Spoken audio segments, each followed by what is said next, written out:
Hello, chers amis, bienvenue à notre chaîne YouTube La Terre Moulengue. Aujourd'hui, nous allons entamer notre deuxième section. Mon nom c'est John Kapapi, votre présentateur. Nous disons donc que nous allons entamer la section 2 du chapitre 1er sur les institutions, hormis les constitutions. Et nous avions parlé dans la section première la constitution ou les institutions de politique de l'État indépendant du Congo. Donc aujourd'hui, nous allons commencer avec la deuxième section.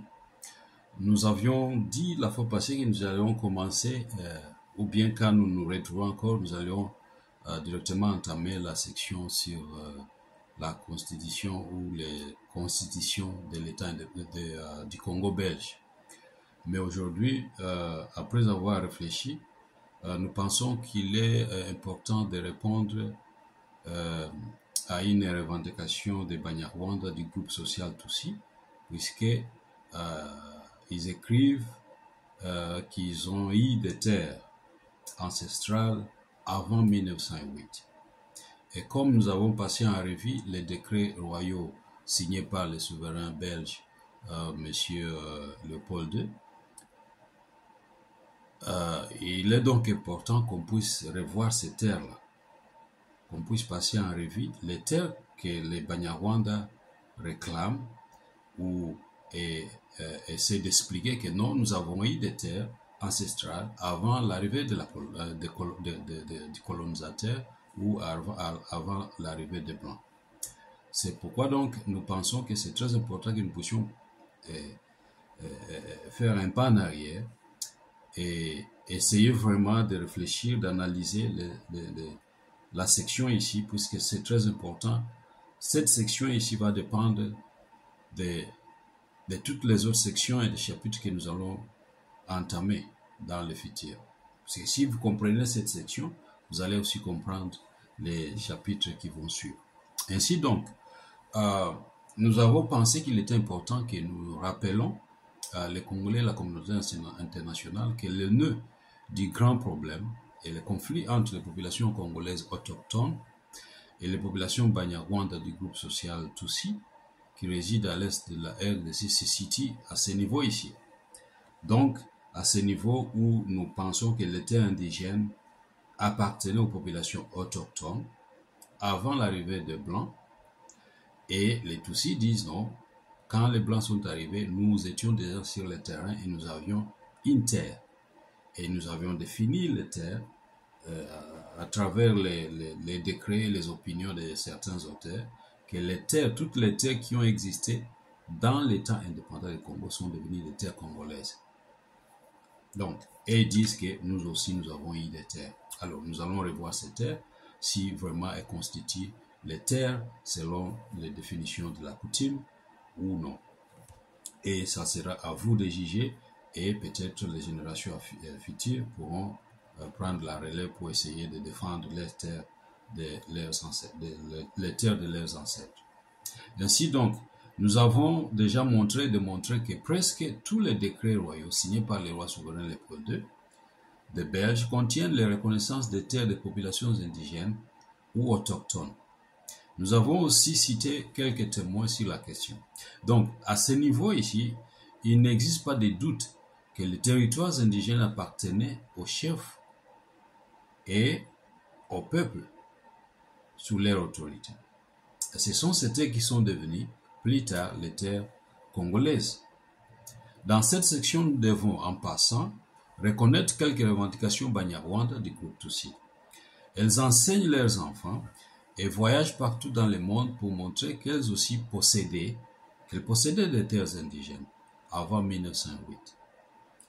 Et cette date, comme nous le connaissons tous, c'est la date officielle de l'annexion officielle de l'État indépendant du Congo par la Belgique. Voilà. Donc, en revendiquant ces terres ancestrales avant 1908, ils disent aussi que non, voilà, puisque nous avions ces terres indigènes, nous étions des Congolais d'origine, ou nous avions une nationalité ethnique congolaise, ou bien nous étions des Congolais d'origine tout simplement. Alors, nous aussi, nous allons essayer de voir ces terres. Les Banyarwanda, nous le savons qu'ils sont groupés en 3 catégories sociales. Il y a des Batusi, il y a les Batwa et les Bahutu. Toutes ces 3 catégories doivent se retrouver quelque part, puisque on ne peut pas s'imaginer un groupe social, les Tutsi ou un groupe social, les Hutu, sans les 2 autres. Si nous faisons ça, donc nous ne sommes pas justes. Mais c'est ce qui se passe aujourd'hui.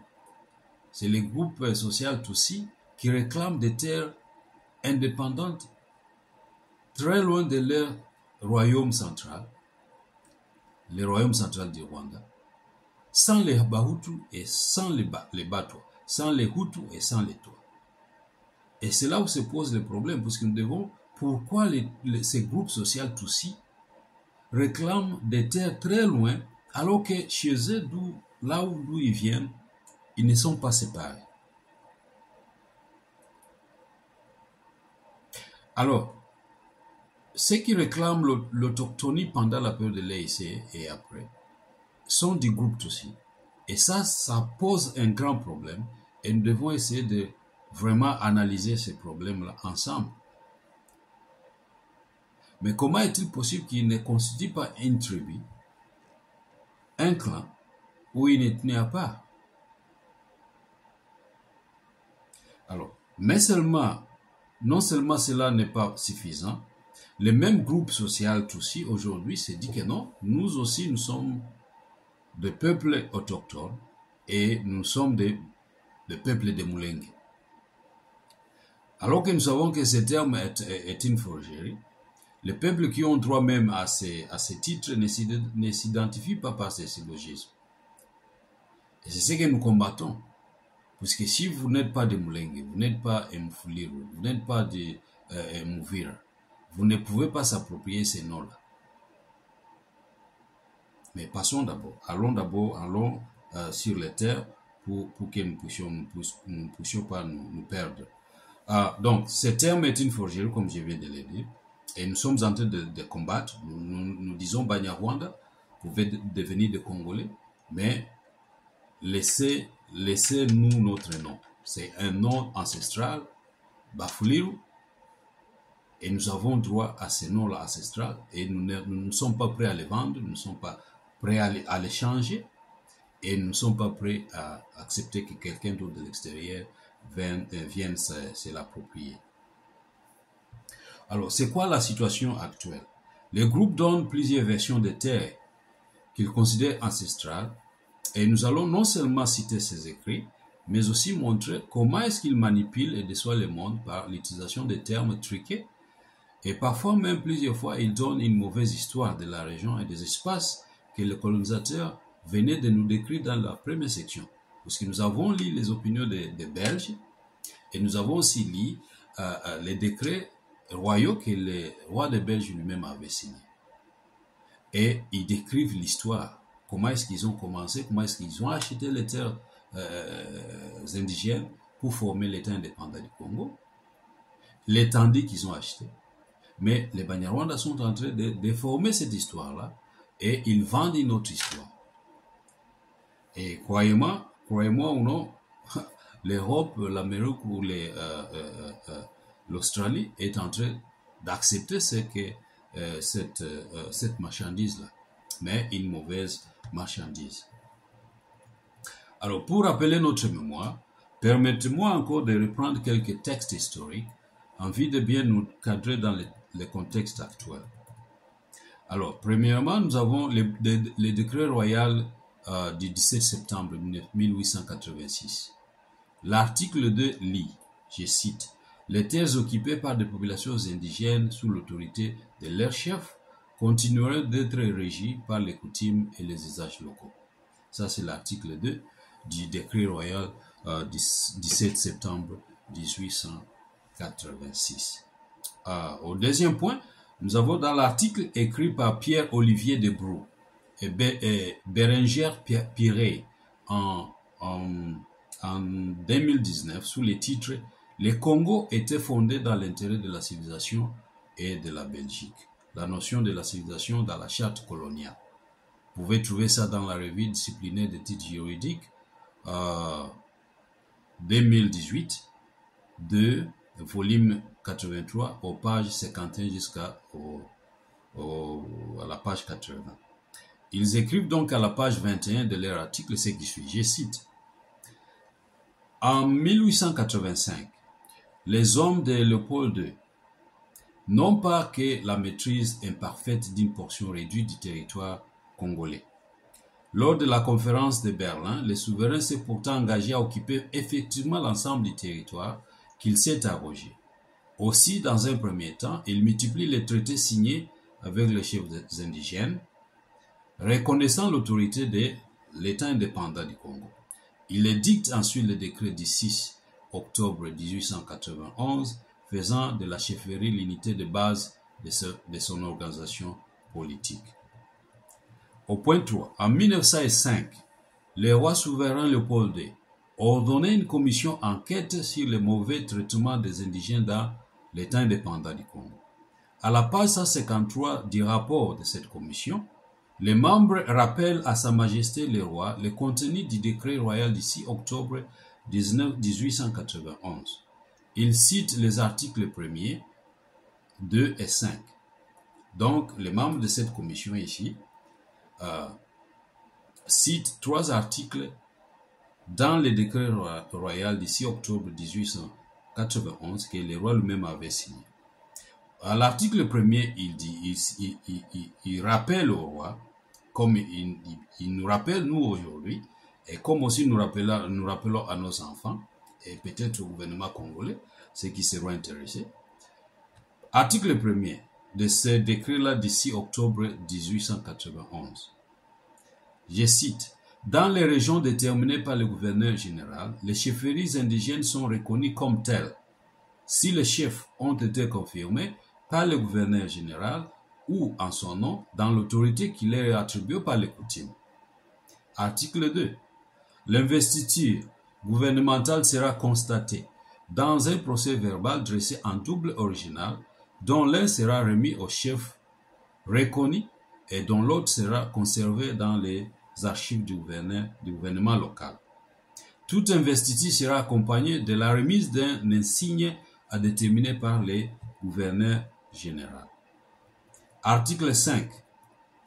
Les chefs indigènes exercent leur autorité conformément aux us et coutumes, pourvu qu'ils ne soient pas contraires à l'ordre public et conformément aux lois de l'État. Ils seront placés sous la direction et la surveillance des commissions des districts et de leurs délégués. Ce sont donc les 3 articles que les membres de la commission essaient de rappeler au gouverneur, à Sa Majesté le roi Léopold II, avant de leur donner les rapports de leurs enquêtes sur les territoires de l'État indépendant du Congo. Il est donc important que nous nous rappelions que l'investiture et la reconnaissance par les autorités coloniales ne réduisaient ou n'excluaient pas l'exercice de la coutume comme le décret le dit. En d'autres mots, le respect des lois de la nouvelle administration et des coutumes marchait main en main. Ainsi, les Banyarwanda qui disent qu'ils sont dans la région depuis 1804 doivent prouver une chose qu'ils n'ont jamais fait, la succession et les noms des rois qui s'étaient succédés depuis 1804 jusqu'à l'arrivée des Blancs. Puisque les autres royaumes voisins, si vous voulez, de ces royaumes rwandais ou de ces royaumes Banyarwanda, depuis 1804 jusqu'à l'arrivée des Blancs, en 1885, 2 générations plus tard, on doit avoir eu au moins 2 rois qui s'étaient succédés. Un père succédé par son fils.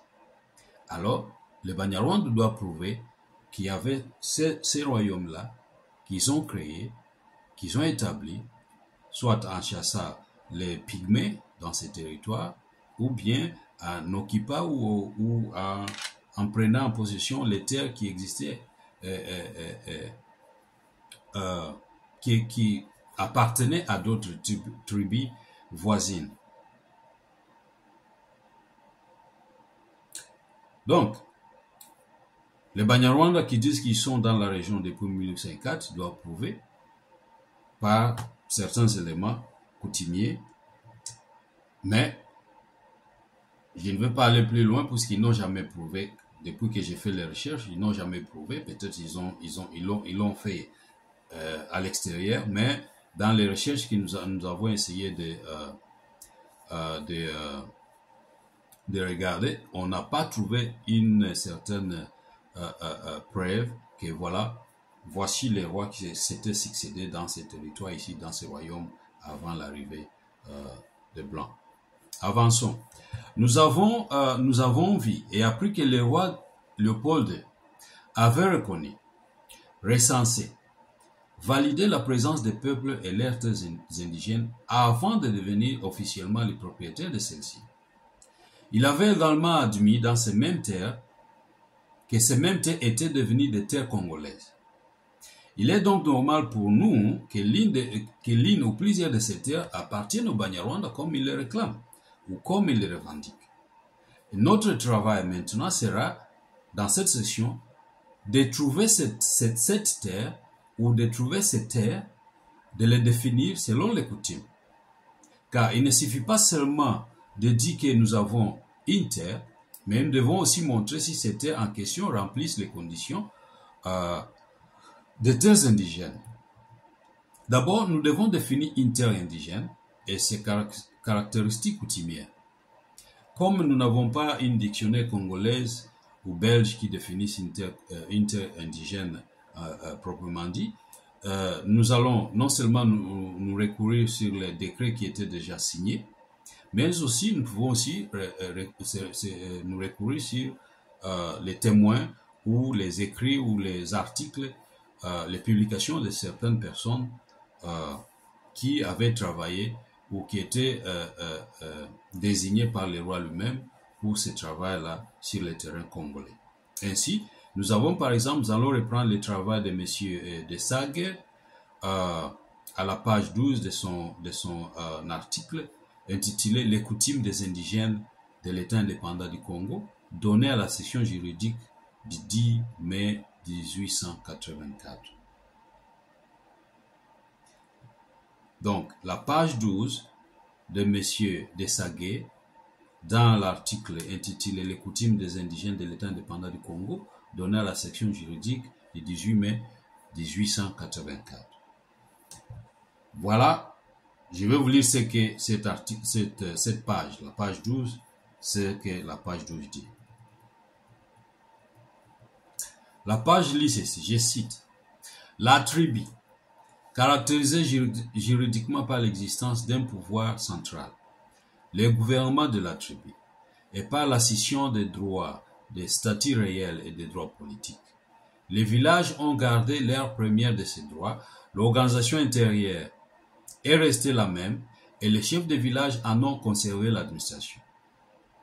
Les seconds, les droits politiques, c'est-à-dire l'administration des intérêts communs de la communauté, la perception des droits de passage sur le territoire de la tribu, les règlements d'autorité des différends entre les villages de la tribu ou les règlements par négociation des différends avec les villages étrangers. Enfin, les droits de guerre sont remis entre les mains du grand chef qui les exerce, soit seul, soit assisté d'un conseil. L'autorité du grand chef s'étend sur de vastes territoires, leur empire. Il les gouverne par délégation de leur autorité souveraine à des hauts fonctionnaires, des princes du sang qui reconnaissent leurs ordres. La terre, les eaux et leurs produits, tous ou tout leur appartient. Voilà, ça c'est l'article, c'est la page 12 de l'article que je viens de vous citer. Ayant en esprit donc ce que nous venons de dire en haut, voyons maintenant comment les Banyarwanda du groupe Tutsi établis au site Kivu, définissent ou disent de leur terre qu'ils ont établi avant 1908. Nous citerons 3 ou 4 de leurs leaders pour illustrer notre point. La première personne que nous allons citer ici, c'est M. Dr. Freddy Taniki. nous sommes en train de les citer puisque il est passé sur la chaîne YouTube avec ses collègues des femmes et il était invité par un pasteur de l'église ici établie ici aux États-Unis. Et en 2021, donc il passe sur le YouTube et il présente les terres ou l'arrivée de ses grands-parents sur la terre congolaise. Donc, cette définition est tirée d'une présentation donnée en 2021 sur YouTube en compagnie de deux autres activistes sur invitation du pasteur Scott Sittig de Free New Hope Methodist Church, une dénomination protestante établie sur le sol américain. Donc, M. Tanik dit ceci. Je vais chercher la partie anglaise, française. Il dit ceci en français. Je cite.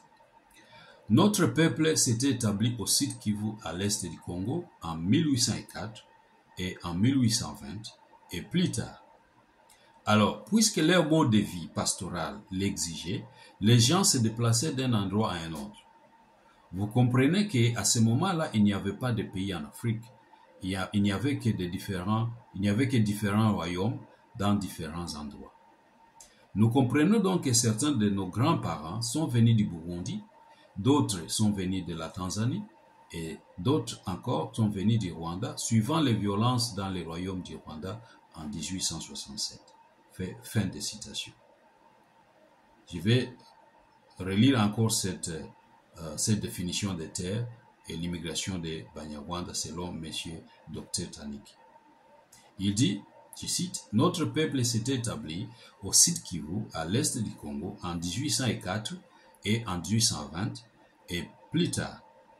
Alors, puisque leur mode de vie pastoral l'exigeait, les gens se déplaçaient d'un endroit à un autre. Vous comprenez qu'à ce moment-là, il n'y avait pas de pays en Afrique. Il n'y avait que différents royaumes dans différents endroits. Nous comprenons aussi donc que certains de nos grands-parents sont venus du Burundi, d'autres sont venus de la Tanzanie, d'autres encore sont venus du Rwanda, suivant les violences dans les royaumes du Rwanda en 1867. » Fin de citation. Ça, c'est notre premier Munyarwanda que nous citons ici, qui définissent les terres et l'arrivée de leurs grands-parents sur le territoire congolais ou le territoire qui existait avant l'État indépendant du Congo.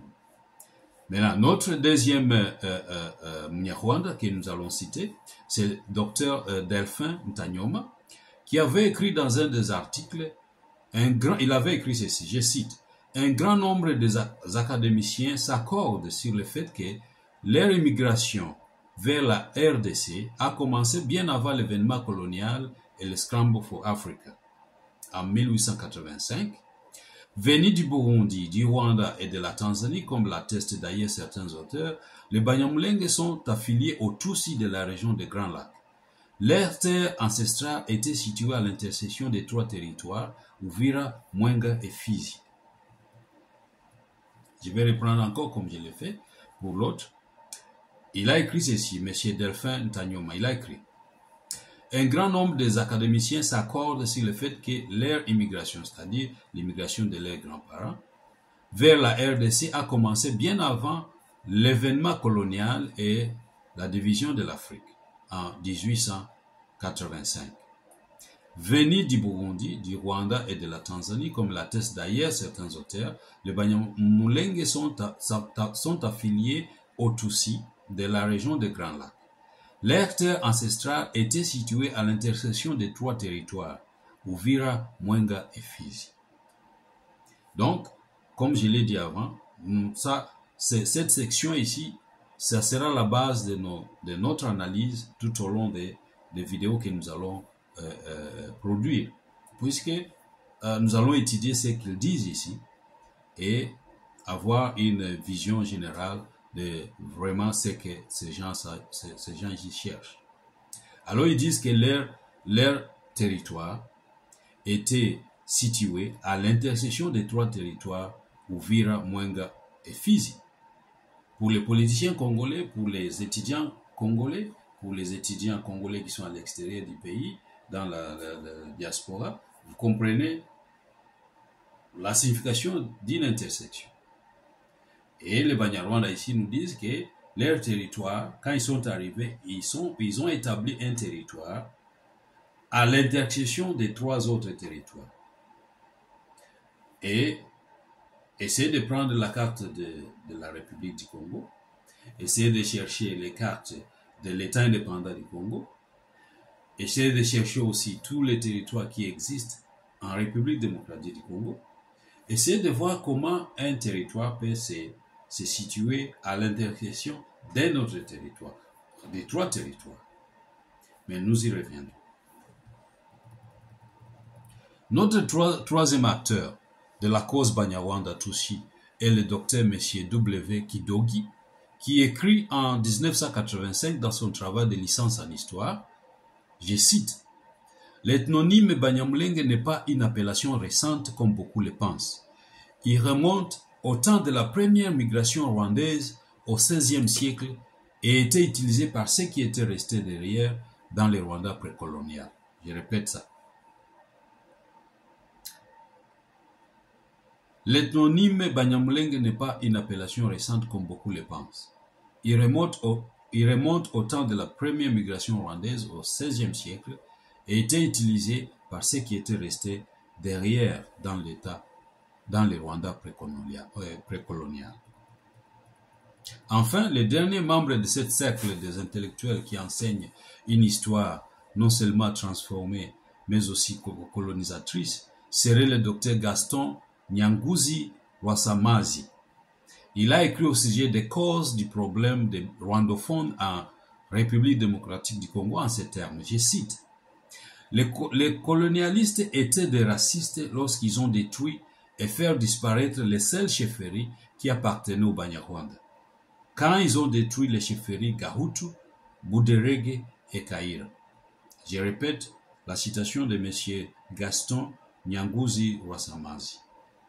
Il a écrit, je cite, « Les colonialistes étaient des racistes lorsqu'ils ont détruit et fait disparaître les seules chefferies qui appartenaient aux Banyarwanda, quand ils ont détruit les chefferies Gahutu, Buderege et Kaira. » Voilà, nous avons cité 4 Banyarwanda, et si vous avez bien regardé, tous sont des docteurs. Ce sont des intellectuels, et probablement, et possiblement même, ils ont étudié à l'extérieur du Congo. Donc, ils détiennent des grands diplômes. Et voilà, ils donnent, si vous m'avez suivi, presque 4 différentes versions de leur établissement sur le sol congolais. 4 différentes versions de peuples qui s'étaient établis sur le territoire congolais. Et peut-être même 4 différentes versions, même de l'endroit où leurs parents s'étaient établis sur le territoire congolais.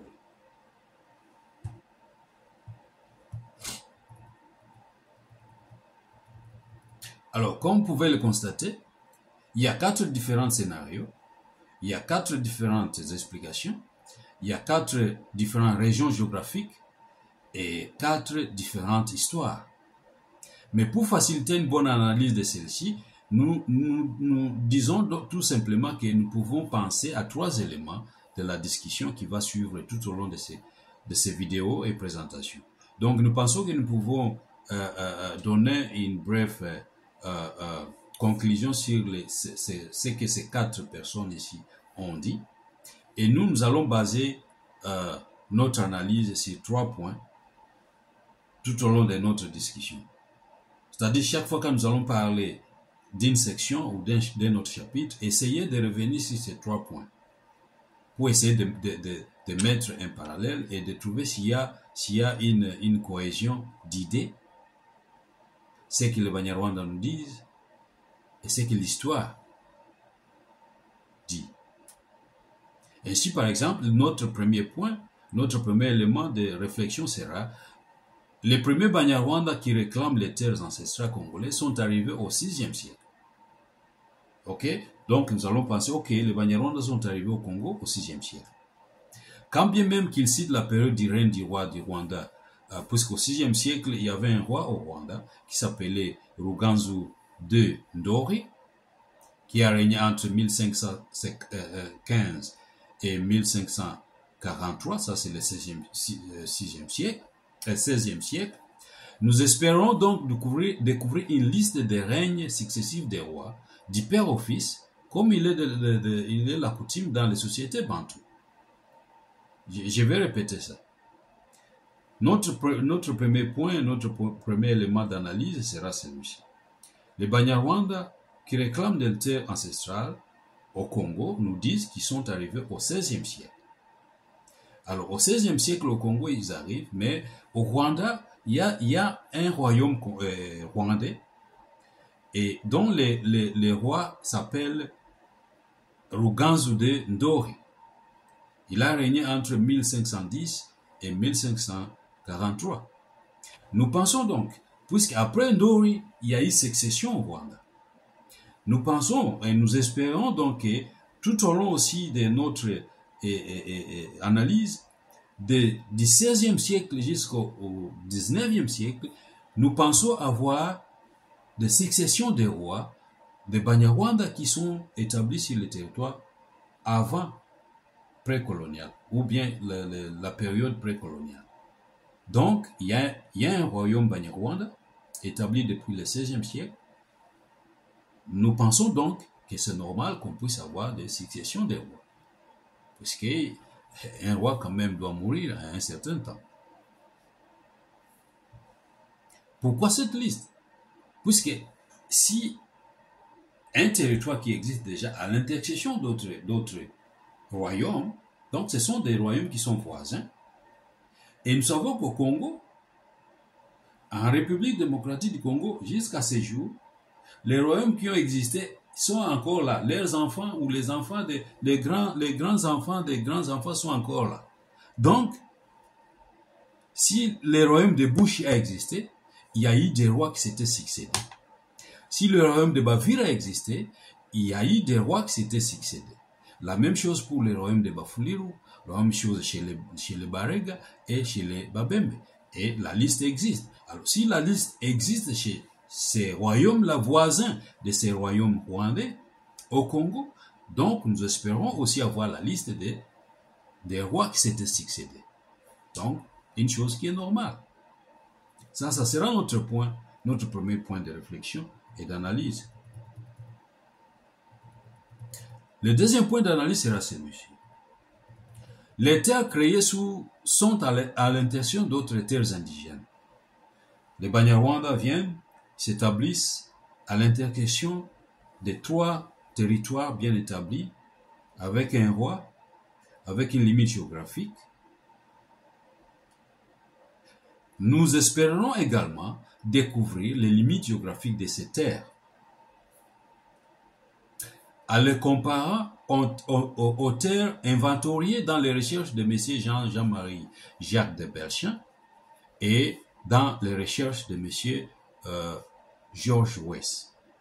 Ces deux messieurs ici ont fait des recherches à l'est du Congo, plus particulièrement dans les territoires d'Uvira, et ils ont répertorié les populations qui existaient là avec leurs terres.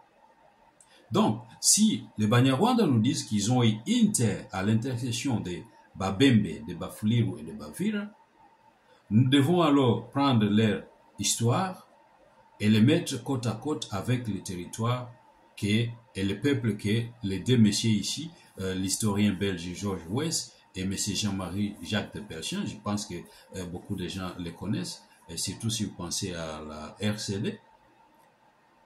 Leur travail de recherche mentionne le peuple et les terres.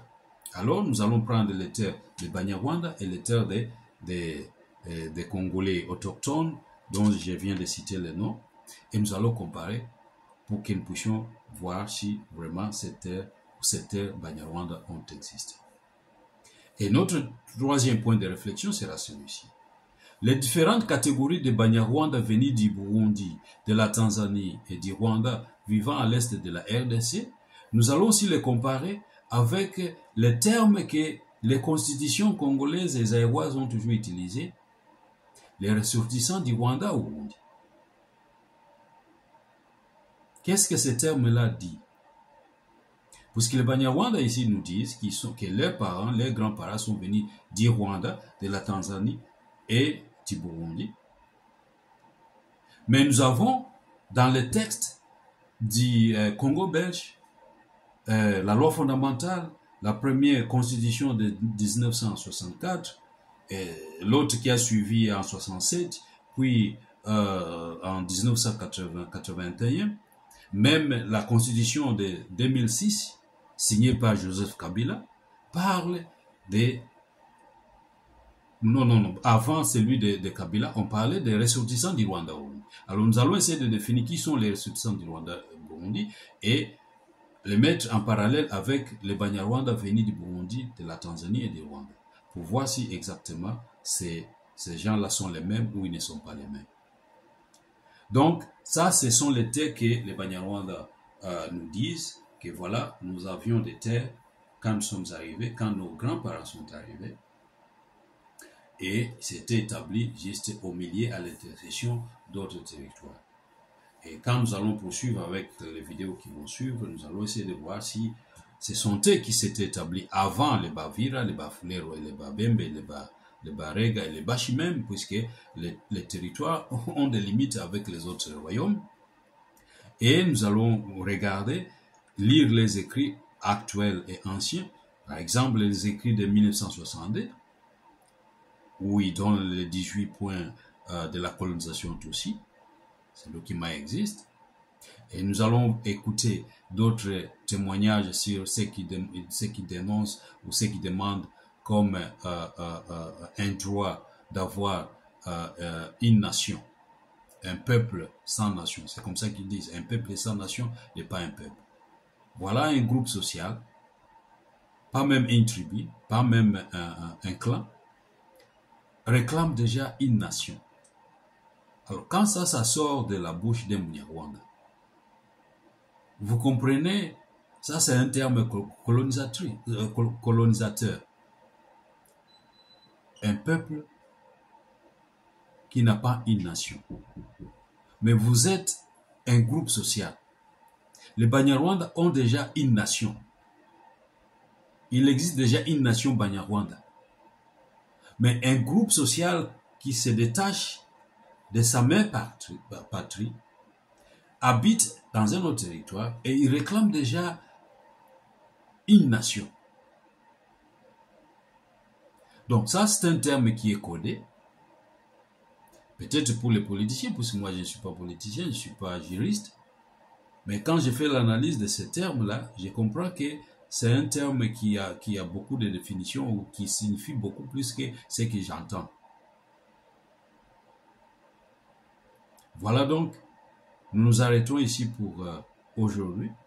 Nous voulions seulement présenter les doléances, les revendications des Banyarwanda avant qu'on passe dans l'état, dans la période des Congo belges, puisque les Banyarwanda, aujourd'hui à l'est du Congo, disent que voilà, nous avons établi une terre, un royaume à l'intersection des royaumes Bavira, des royaumes Bafulero et des royaumes Babembe.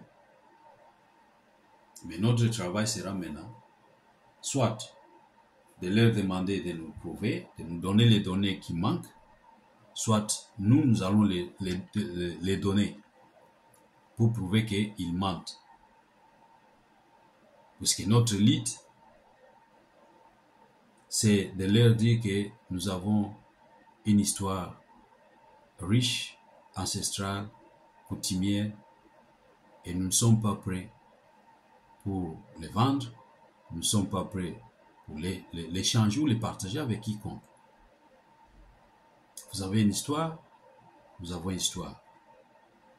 Et nous ne sommes pas prêts pour les changer. C'est comme ici aux États-Unis. Les gens ont utilisé des termes indiens et les Indiens se sont mis debout. Ils ont dit, vous ne pouvez pas utiliser notre héritage ancestral. Ça va prendre 10 ans, 20 ans, 30 ans. Mais les gens sont déterminés à ne pas voler, à ne pas s'approprier leur héritage. Et c'est ça la lutte que nous sommes entrés, que nous avons entamée. C'est une lutte de mots, c'est une lutte historique, mais aussi c'est une lutte de génération. Combien de temps ça va prendre? Moi, je ne sais pas. Peut-être ça va être après ma mort, mais nous devons enseigner, nous devons rappeler à nos enfants, nous devons rappeler aux Congolais, Congolaises, que la richesse congolaise n'a pas commencé avec les rois des Belges. Et les Banyarwanda ne sont pas ici et ne viendront pas nous enseigner notre histoire. Plutôt, nous devons leur raconter notre histoire. Et nous devons aussi réveiller nos professeurs, nos politiciens, nos parents, nos mères, nos grands-mères, nos grands-pères et surtout nos enfants pour demain. Alors, je m'arrête ici, essayer de lire, faire des commentaires et surtout essayer de partager avec les autres pour que nous puissions quand même comprendre et donner une version historique qui est correcte à nos enfants, à nos générations à venir. Surtout, n'oubliez pas, ce que nous sommes en train de faire ici, c'est une version française. Nous avons déjà terminé la version anglaise sur YouTube et tout ce que nous faisons ici est tiré des livres que j'avais écrits quelques années sur les mensonges des Banyarwanda Tutsi à l'est de la RDC. Alors, très bientôt et bonne lecture et n'oublie pas de faire des commentaires et de partager. Merci, au revoir.